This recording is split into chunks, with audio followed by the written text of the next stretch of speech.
요한계시록을 공부하는 모든 성도님들에게 하나님의 복이 임하는 줄 믿습니다.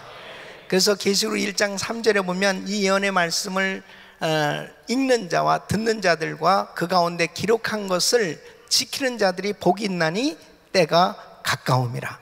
마지막 때에 이 요한계시록을 공부하고 마지막 때를 잘 준비하는 성도, 지혜로운 삶이 되어지고 반드시 마지막 때 승리하게 될 줄로 믿습니다.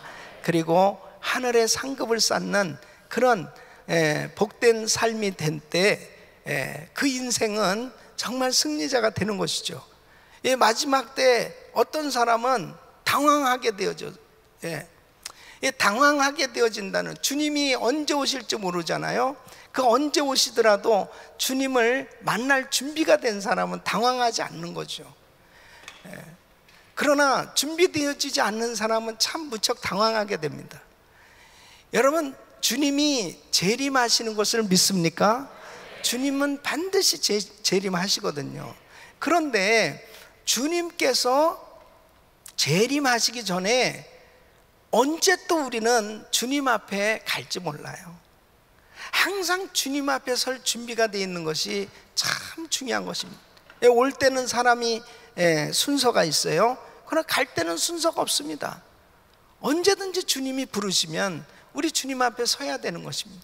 그런데 내가 주님 앞에 어떤 모습으로 설 것인가, 이것이 준비가 되어 있는 성도가 참 지혜로운 성도란 말이에요. 특별히 이 요한계시록을 공부하는 것은 이 마지막 때 하나님의 타임 스케줄, 그러니까 하나님께서 어떻게 마지막 때 하나님께서 역사하실 것인가, 그 하나님의 타임 스케줄을 정확히 이해하는 사람이 되어지면요, 그 순간순간을 잘 준비하면서 결단코 마지막 때 당황하는 그런 삶이 아니고 참 하나님을 만날 그 소망을 가지고 기쁨으로 준비하는 삶이 되는 줄로 믿습니다. 그래서 이 마지막 때는 특별히 이단 사설이 난무하는 때예요. 그래서 마귀가 얼마나 역사하는지 모르는, 이단들이 아주 보통 역사하는 때가 아닙니다. 이 마지막 때는 어떻게든지 성도들을 여러 가지 면으로 시험을 하는데, 사실 뭐 육체의 질병이라든지 사업의 어려움이라든지 사람들의 관계의 어려움이라든지 이런 것들은 어느 정도 극복할 수 있어요. 그런데 이 이단은 말씀을 가지고 미혹시키는 겁니다. 이게 말씀을 가지고 미혹시키는 것은 영적인 데미지를 입는 겁니다. 그 이단 사설에 한번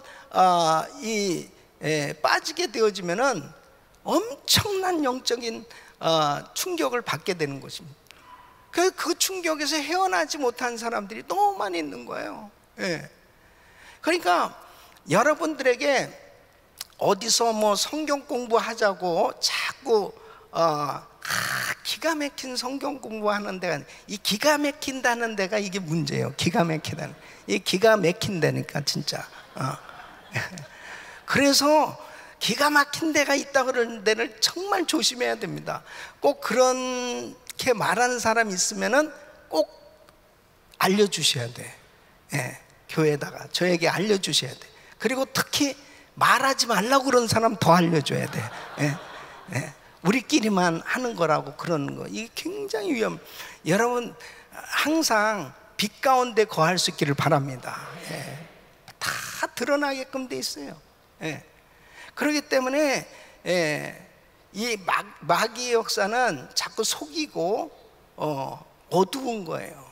그리고 두려움을 가져다 주고. 그러니까 요한계시록을 공부하면서도 성령님의 감동 가운데서 말씀을 깨달으면 두려움이 아니고 자유함을 얻게 되어 있습니다. 그래서 아무리 하나님의 심판에 대한 말씀을 들어도 두려움이 아니고 정말 잘 준비할 수 있고, 또 하나님의 은혜 가운데 감사가 넘치는 그런 삶이 될 수 있어요. 그래서 우리는 정말 이 말씀에 굳게 서 있어야 이단 사설을 물리치고 승리하는 그런 삶이 될 수 있습니다. 최근에는 우리 이 플러턴 지역에 이 전도팀들이 돌면서 은혜교인들을 대상으로 해가지고 전도를 한다는 거예요. 은혜교회를 대상으로 왜 전도를 해요? 그래가지고 계속 말씀으로 미혹시키는 겁니다.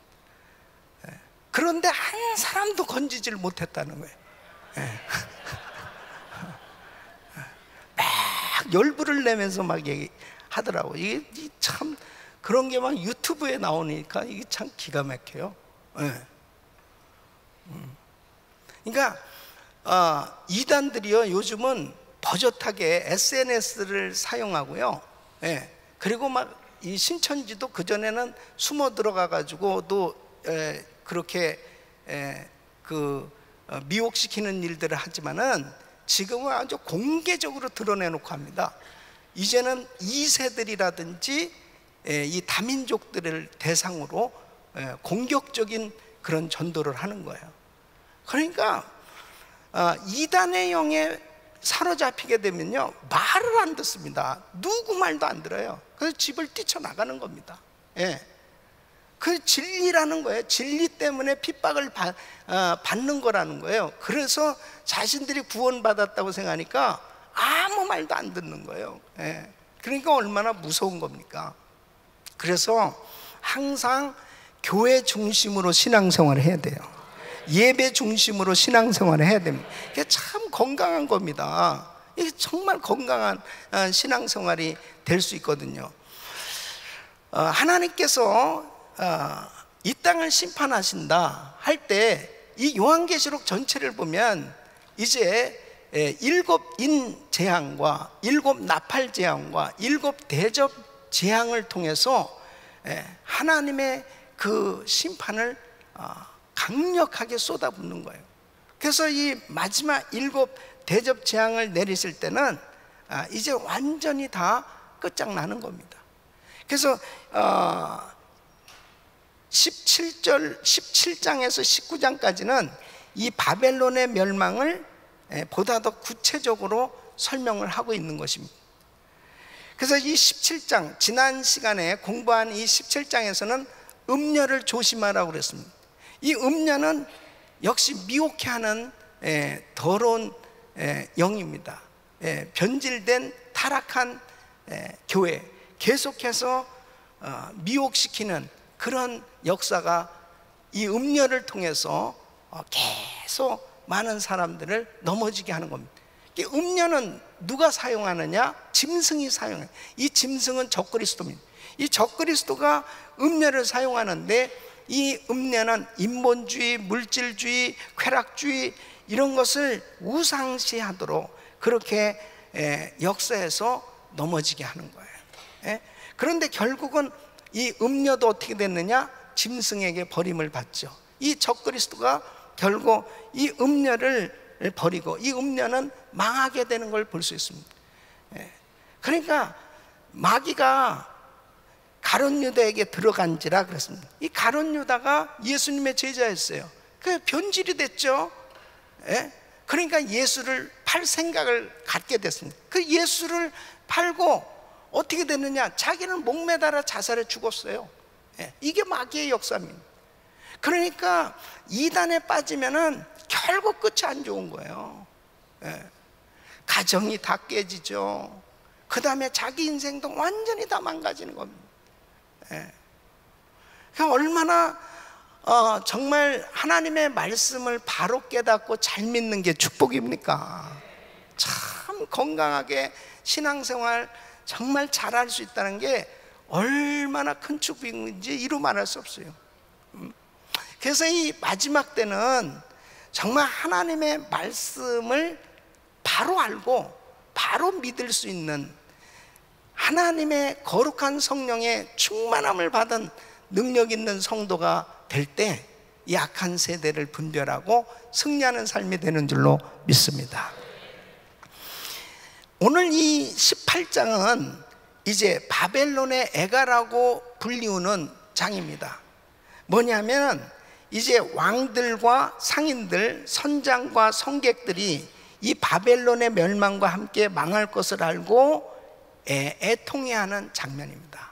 그래서 이 마지막 때에 이 바벨론은 바로 하나님을 대적하는 나라를 상징하고 있는 것입니다.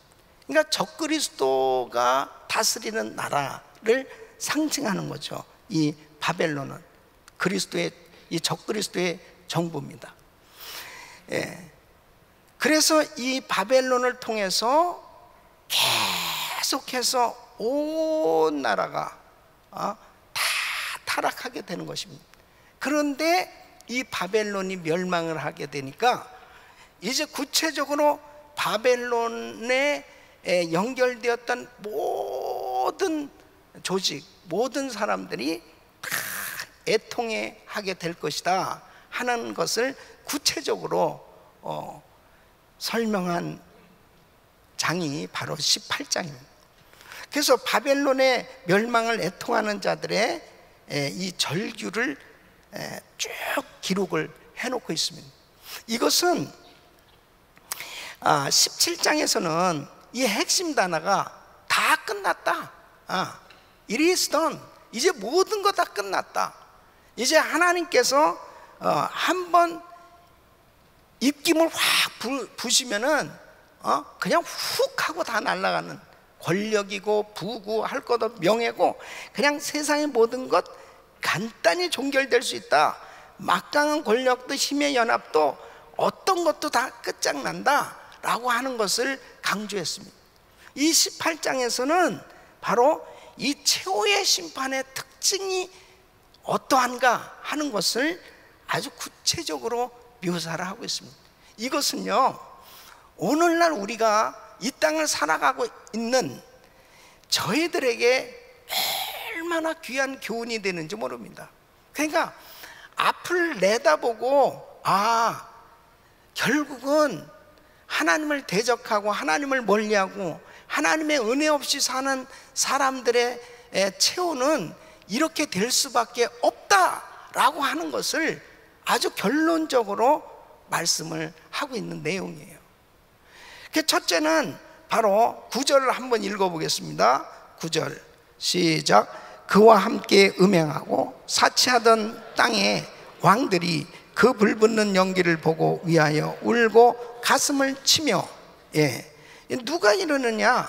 바로 땅의 왕들이 가슴을 치며 애통한다는 거예요. 땅의 왕들은 곧 세계의 지배층을 의미하는 것이죠.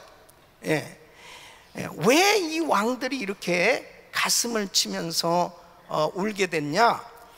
바로 이 권세와 영광을 누리던 이 세상에서 부족함이 없는 그런 모든 권세를 가지고 쾌락과 향락을 추구하며 살던 이 왕들, 이것은 바로 바벨론과 함께 우상을 섬기면서 세상에서 모든 것을 다 누리고 사는 이 세상의 권력자들을 의미하는 것입니다.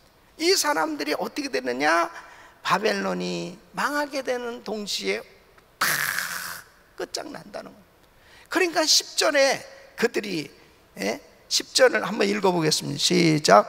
그 고난을 무서워하여 멀리 서서 가로되 화이또다 화이또다 큰 성 견고한 성 바벨론이여 일시간에 내 심판이 이르렀다 하리로다. 일시간에. 그래서 최후 심판의 특징이 뭐냐면 순간성입니다. 그냥 순간에 끝나는 거예요. 아무리 큰 권력, 부 한순간에 그냥 사라지는 거예요. 믿습니까? 주님이 심판하시면 이렇게 되는 거예요. 다 무서워하며 떨면서 화이또다 화이또다 이렇게 하나님의 심판 가운데 비통해할 수밖에 없는 이런 날이 온다는 거죠. 그러니까 세상에서 하나님 없이 살면서 막 권력을 자랑하고 명예를 자랑하고 뭐 이 세상 것을 자랑하며 살다가 이렇게 하나님의 심판을 받게 될 때 허무하기 짝이 없는 거죠. 너무 허무하기 짝이 없는 거예요. 두 번째는 상인들의 애감입니다. 상인들. 자, 11절 같이 읽습니다. 땅의 상고들이 그를 위하여 울고 애통하는 것은 다시 그 상품을 사는 자가 없음이라 그랬습니다. 이 왕들만 땅에 거하는 것이 아니고 상인들, 이 경제인들도 땅에 속하여 바벨론과 음행하는 자들. 그러니까 이 바벨론이 멸망을 받게 됐을 때 그렇게 이 세상에서 무역을 하면서 모든 사치한 것들을 교역하면서 지나게 된 이 사람들이 하루아침에 다 망하게 된다는 거예요. 그래서 12절로 13절에는 그 장사를 해서 벌어온 상품의 이름을 하나하나 다 기록을 하고 있습니다. 어떤 상품들이냐?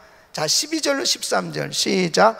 그 상품은 금과 은과 보석과 진주와 세마포와 자주 옷감과 비단과 붉은 옷감이요 각종 항목과 각종 상아 기명이요 값진 나무와 진유와 철과 옥석으로 만든 각종 기명이요 계피와 향료와 향과 향유와 유황과 포도주와 감람류와 고운 밀가루와 밀과 소와 양과 말과 수레와 종들과 사람의 영혼들이라 그랬습니다. 그러니까 여기에 보면은 뭐 최고로 여기는 이런 사치 품목들이 다 있는데 그 중에 뭐가 있냐면요, 사람들의 영혼이 들어가 있어요. 이 사람들의 영혼이라 그랬습니다. 이 사람들의 영혼이라는 것은 뭐예요? 인신매매, 인신매매. 그러니까 세계의 모든 것을 다 경제를 주무르면서 정말 하다 사람의 영혼마저 교역하게 되어지는 이 바벨론, 이 사악한 집단, 이런 이 집단들이 하루아침에 왕창 다 하나님의 심판을 받아서 망하게 될 것을 하나님께서 말씀하고 계십니다. 여러분, 세계적으로 지금 수많은 어린아이들, 이 여자들이 팔리고요, 그러는 몸이 상품으로 전락되어져서 얼마나 많은 사람들이 노예처럼 살아가는 그런 일들이 너무 많이 있는 때 아니에요? 그런 것이 점점 더 심해질 거예요. 마지막 때는 이러한 모든 것들이 한꺼번에 다 주님께서 심판해서 멸망하게 될 때 이 상인들이 통곡하면서 망하게 되는 그 모습을 보게 될 거라는 거예요. 세 번째는 선장과 선객들의 애감입니다. 자, 17절로 19절 우리 같이 읽습니다. 시작. 그러한 부가 일시간에 망하였도다. 각 선장과 각처를 다니는 선객들과 선인들과 바다에서 일하는 자들이 멀리 서서 그 불붙는 연기를 보고 외쳐 가로되 이 큰 성과 같은 성이 어디 있느냐 하며 티끌을 자기 머리에 뿌리고 울고 애통하여 외쳐 가로되 화이또다 화이또다 이 큰 성이요 바다에서 배부리는 모든 자들이 너의 보배로운 상품을 인하여 치부하였더니 일시간에 망하였도다. 완전성, 한순간에 하나님이 심판하시면 싹 망하는데 이때는 이제 더 이상 회복될 수가 없는 겁니다. 하나님의 심판으로 망하면요 회복될 수가 없어요.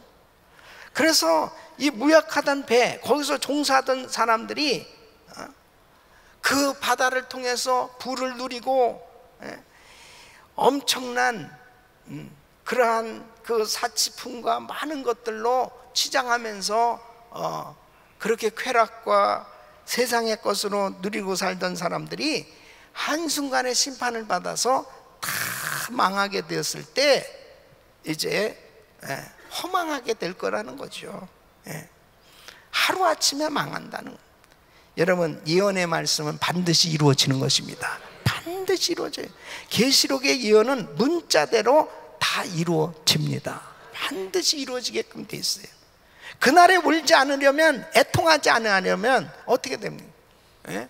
이렇게 왕들처럼, 상인들처럼, 선장과 선객들처럼 애통하는 그러한 삶이 되지 않으려면 진실되게 주님을 섬겨야죠. 진실되게.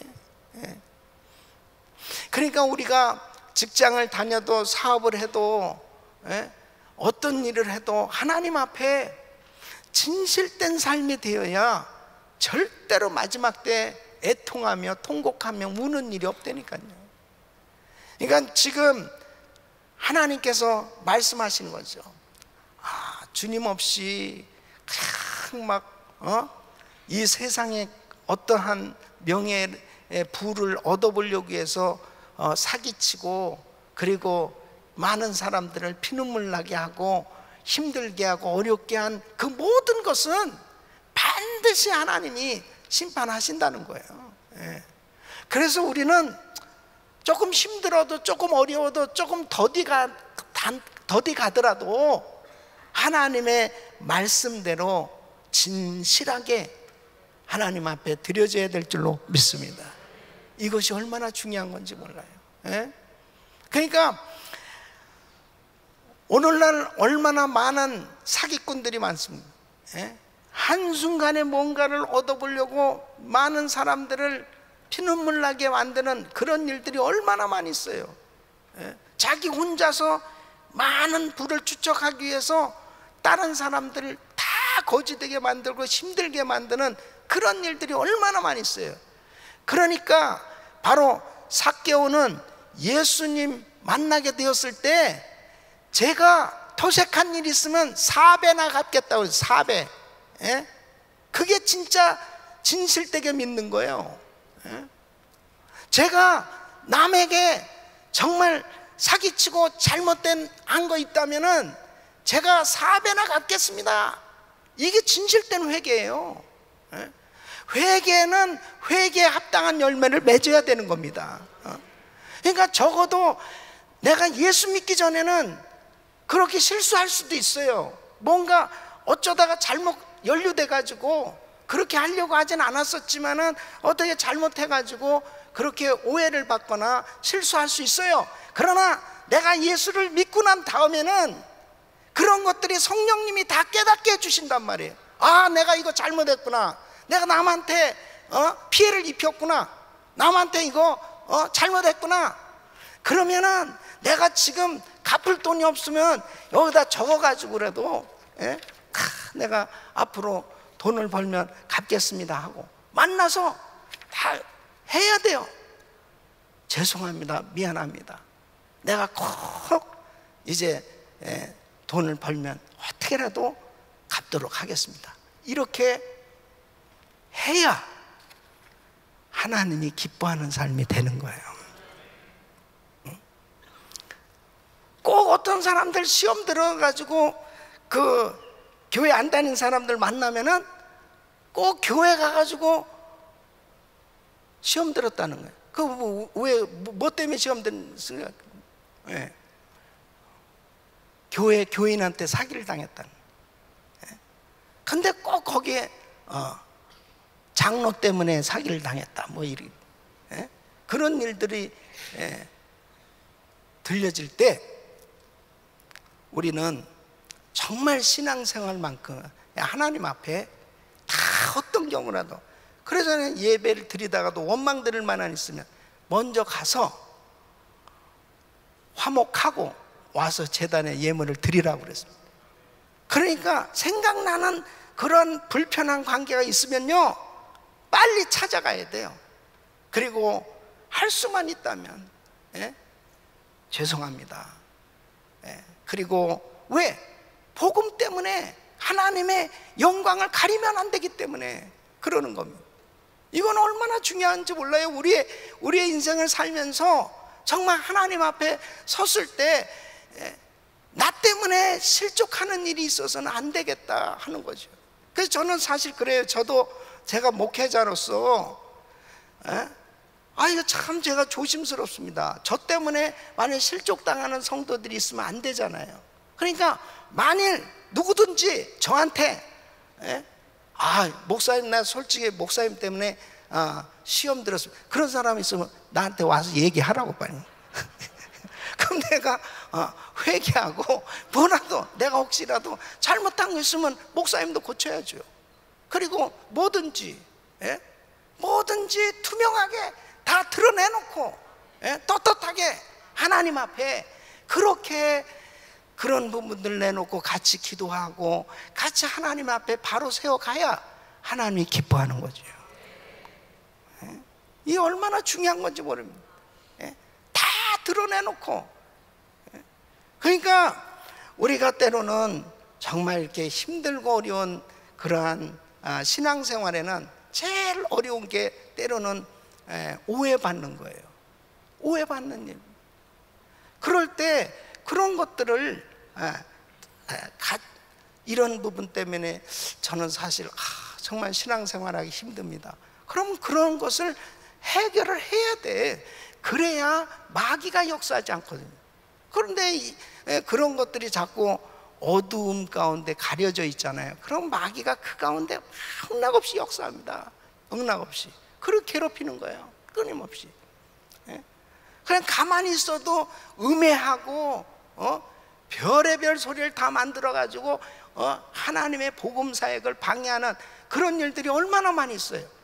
그렇기 때문에 항상 하나님의 교회는 그냥 투명하게 드러나야 되는 거예요. 믿습니까? 왜 그래요? 이렇게 심판을 하나님이 하신다는 거예요. 하나님 없이, 하나님의 은혜 없이 바벨론에 잡혀서, 이것은 만모니즘에 사로잡히는 겁니다. 인본주의, 물질주의, 쾌락주의 이런 것에 사로잡혀 가지고 결국 호화로에 연락하면서 이 세상에서 나름대로 잘 산다고 싶었는데 지나놓고 나서 하나님 앞에 무서운 심판을 받게 될 그날이 있음을 말씀하는 거예요. 자, 그러면 어떻게 적그리스도의 왕국 바벨론이 망한 이유는 무엇이냐 하는 것입니다. 왜 이 바벨론을 하나님이 심판하셨느냐? 왜 망하느냐? 그러니까 우리는요 정말 신앙생활하면서 이 줄을 잘 서야 돼. 줄을 잘 서야 됩니다. 이 줄은 주님의 줄에 서야 돼. 주님. 우리는 항상 예수 편에 있어야 돼. 예수 편에. 믿습니까? 예수 편에. 그러니까 이 바벨론과 결탁이 됐을 때 다 망한 겁니다. 바벨론과 결탁된 왕, 바벨론과 결탁된 상인들, 바벨론과 결탁된 사람들 다 결국은 타락했어요. 그러니까 내 신앙을 타락시키고 내 신앙을 하나님에게서 멀게 하고 내 신앙이 하나님에게서 점점 멀어지게 하는 것들은 전부 다 이게 바벨론이에요. 그러니까 그 바벨론은 결국은 망한다니까요. 인본주의, 쾌락주의, 물질주의 결국 다 망하게 돼 있어요. 그러니까 이 적그리스도 왕국 바벨론이 망한 이유가 뭐냐? 첫째는 사탄의 센터다. 이 적그리스도는 사탄의 센터. 자, 2절 말씀을 우리 같이 읽어보면 시작. 힘센 음성으로 외쳐가로니 무너졌도다 무너졌다. 큰 성 바벨론이 귀신의 처소와 각종 더러운 영에 모이는 곳과 각종 더럽고 가증한 새 모이는 곳이 되었도다. 귀신의 처소와 그랬어요. 각종 더러운 영에 모이는 곳과 각종 더럽고 가증한 새 모이는 곳이 되었도다. 여러분, 더러운 영은 성령과 반대되는 영이에요. 이 악령의 집합 장소, 이 사탄의 센터가 바로 바벨론입니다. 바벨론. 그 바벨론, 이 더러운 영이 역사하는 곳에 구체적으로 어떤 것이 나타났냐? 음행이 나타나는 거예요. 3절 음행. 우리 같이 읽습니다. 시작. 그 음행의 진노의 포도주를 인하여 만국이 무너졌으며 또 땅의 왕들이 그로 더불어 음행하였으며 땅의 상고들도 그 사치의 세력을 인하여 치부하였도다 하더라. 그래서 바로 그 음행의 진노의 포도주를 인하여 만국이 무너졌으며 포도주는 바로 영적 간음을 하게 만드는 겁니다. 자, 보세요. 다니엘이 바벨론의 포로로 잡혀갔습니다. 다니엘은 하나님을 믿는 신실한 청년이었습니다. 이 포로로 잡혀갔는데 거기에서 영적 간음을 하도록 계속해서 환경이 역사했습니다. 그러니까 왕의 상에서 나오는 산의 진미를 먹고, 이것은 그 우상에게 경배하고 절한 음식이에요. 그것을 먹이는 거예요. 그 다음에는 나중에는 신상에게 절하도록 계속 강요를 하는 겁니다. 이게 바로 뭐예요? 이게 영적 간음을 하게 하는 겁니다. 너 하나님 그렇게 잘 믿어? 너 하루에 3번씩 기도해? 너 3번씩 기도하면 죽어. 너 사자굴에 들어가야 돼. 그래도 너 계속해서 기도할 거야? 이러면서 영적 음행을 하도록 이 바벨론이 계속해서 핍박을 가는. 그런데 다니엘이 어떻게 했습니까? 결국 사자굴에 들어갔어요. 들어가면서도 자기를 지켰기 때문에 하나님께서 다니엘을 축복하신 줄 믿습니다. 사드락과 메삭과 아벳느고도 마찬가지입니다. 이 다니엘의 친구들도 너 신상에 절하지 않으면 풀무불 속에 들어가. 계속해서 영적 간음을 하도록 계속 핍박을 했어요.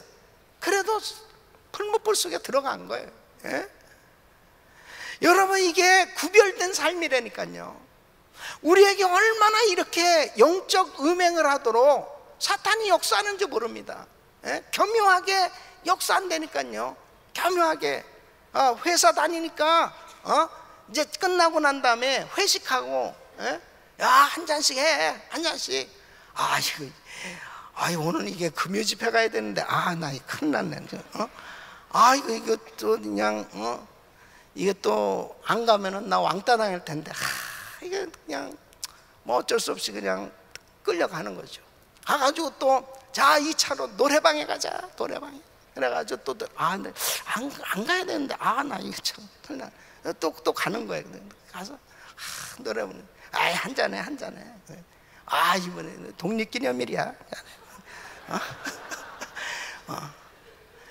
그래가지고 예배 못 나온 사람 2사람 있어요, 여기. 이게 참 힘든 일이에요. 힘든 일이잖아요. 나 알아요. 힘든 거. 그런데 진짜 다니엘의 세 친구처럼 사자굴 들어가자, 풀무불 속에 들어가자 하고 그냥 믿음으로 나가면 하나님이 책임져 주신다니까요.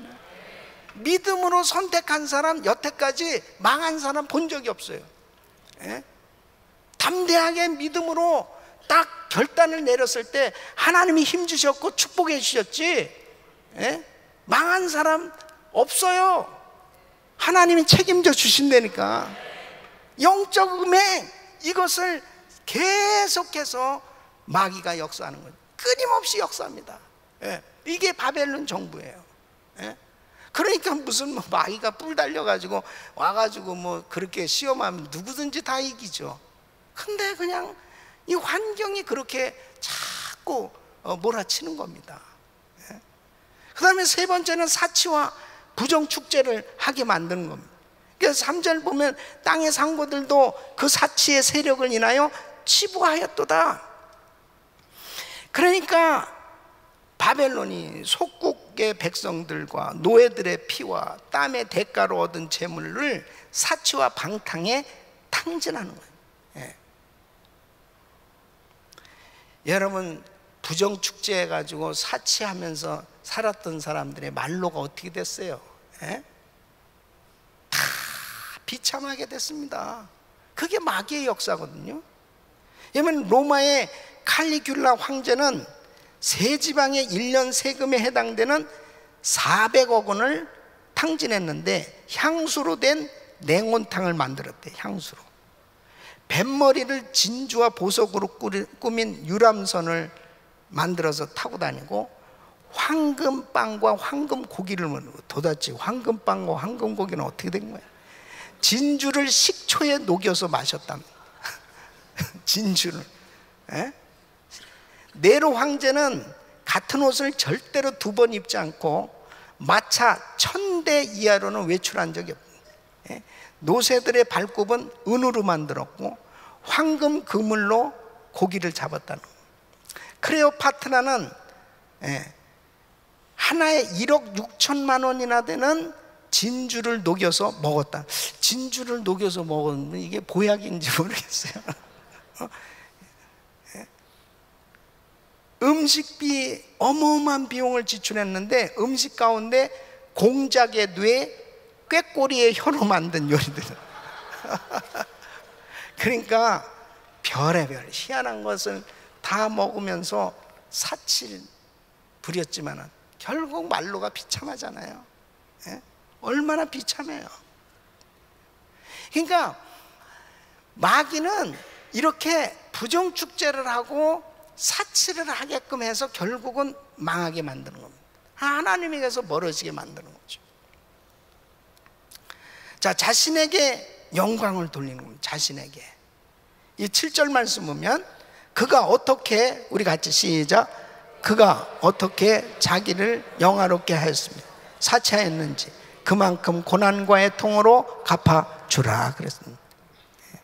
교만의 극치는요, 하나님의 영광을 위해서 하나님이 창조하셨는데 하나님께 영광을 돌려야 되는데 자기에게 영광을 돌리게 하십니다. 하나님의 권위를 인정하지 않고 하나님을 대적하는 겁니다. 그럴 때 하나님은 그냥 두시지 않습니다. 반드시 심판하시는 거죠. 여러분 느부갓네살 보세요. 느부갓네살의 이 교만은 극치에 달했습니다. 이 바벨론 큰 성을 건설하고서 다니엘서 4장 30절에 보면은 계속해서 이렇게 얘기합니다. 나 왕이 말하여 가로되 이 큰 바벨론은 내가 능력과 권세로 건설하여 나의 도성을 삼고 이것으로 내 위엄과 영광을 나타낸 것이 아니냐. 계속해서 나 왕이 말하되 이 큰 바벨론 내 능력과 권세로 건설 나의 도성 내 위엄 나타낸 것이 아니야. 이 말이 도리어 나 왕의 입에 있을 때 하늘에서 소리가 내려가라. 느부갓네살 왕아, 내가 말하노니 나라의 위가 내게서 떠났느니라. 하나님 불어버리셨어요.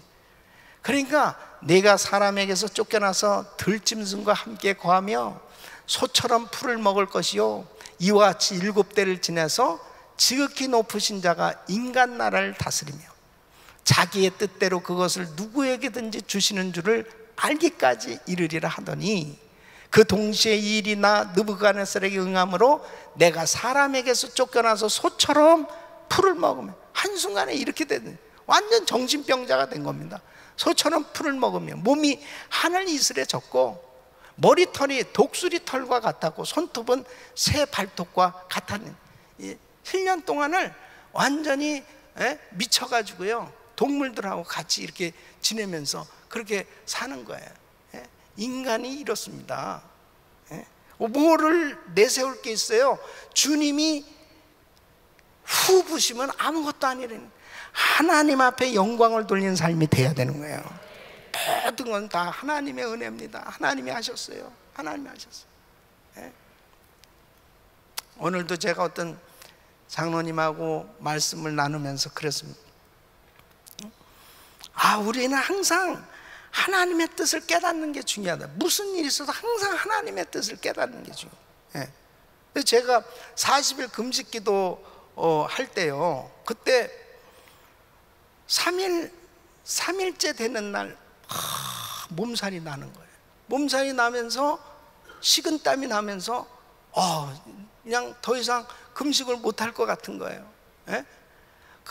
그래가지고 그때 같이 금식하는 우리 전사님 집사님 있었는데, 아니 전사님 어떠세요? 난 괜찮아.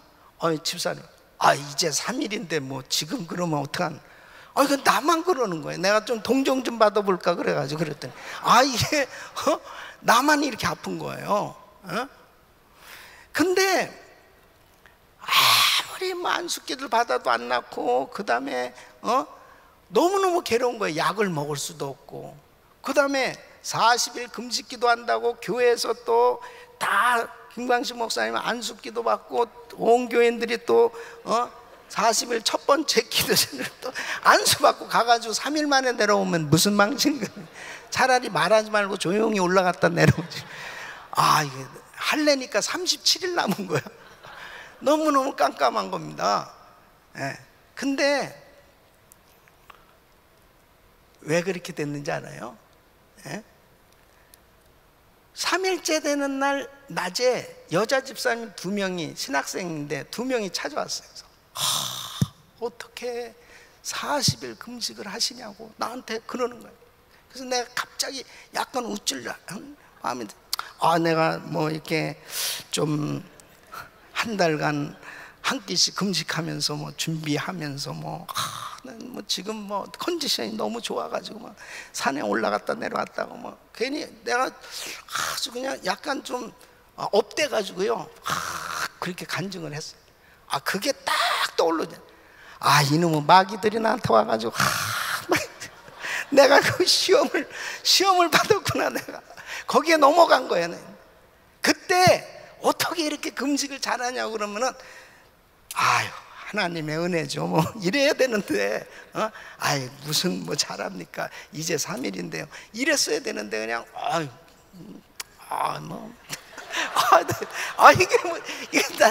이게 떠오르는 거예요. 그래가지고 단에 가가지고 회개를 얼마나 했는지 모릅니다.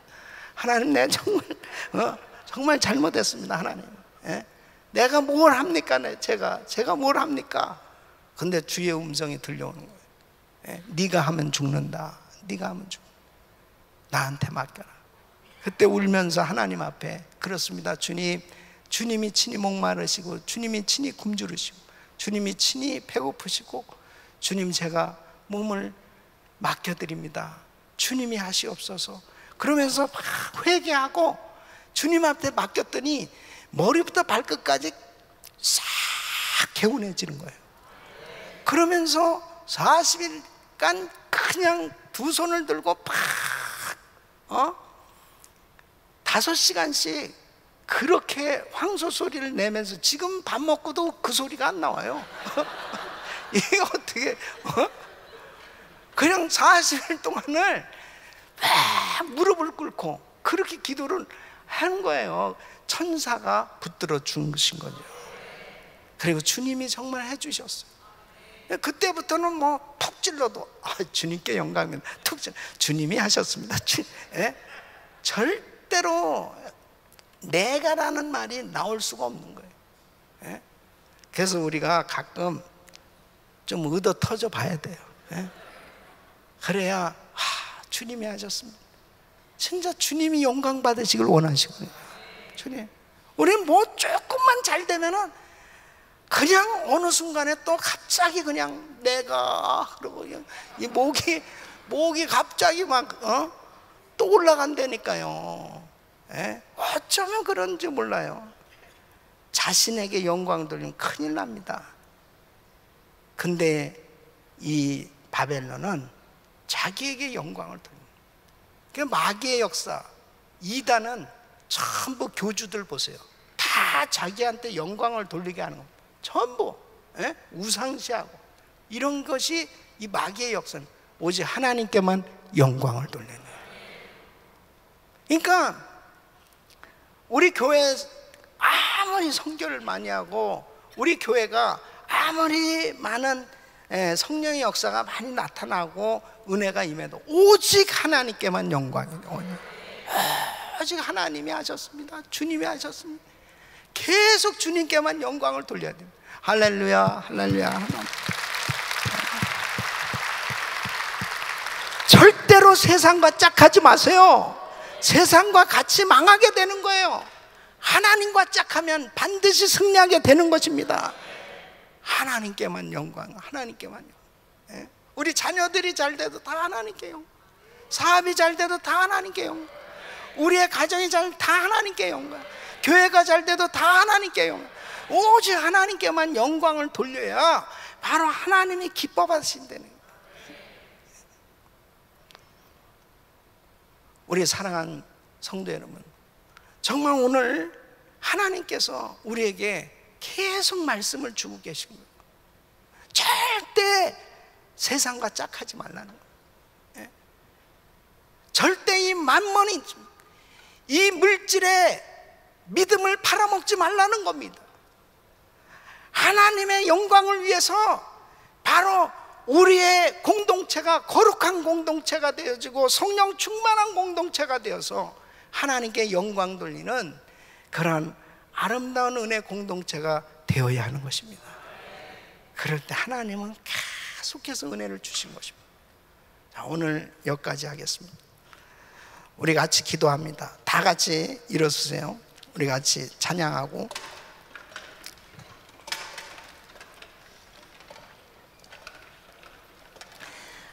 하나님은 오늘 우리에게 교훈을 주시는데 주님의 말씀은 반드시 이루어진다는 것이죠. 그래서 왜 바벨론이 망하느냐? 이 바벨론은 오늘날도 역시 계속해서 우리를 영적 간음을 하도록, 그리고 넘어지도록 그렇게 역사하고 있는 것입니다. 우리에게 주신 물질, 복음 전하는 데 쓰여져야 됩니다. 계속 선교를 위해서 쓰여져야 돼요. 계속 하나님의 나라를 위해서 쓰여져야 돼요. 이 부정축제 안 됩니다. 아무리 모아 쌓아봐야 결국 다 그거 내 거 아니에요. 다 어느 순간에 다 남의 것이 되어집니다.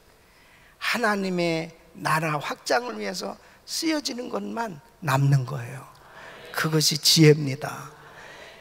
하나님이 우리에게 주신 시간, 물질, 재능, 어느 때까지 그냥 계속 붙들고 있어봐야 아무 소용이 없습니다.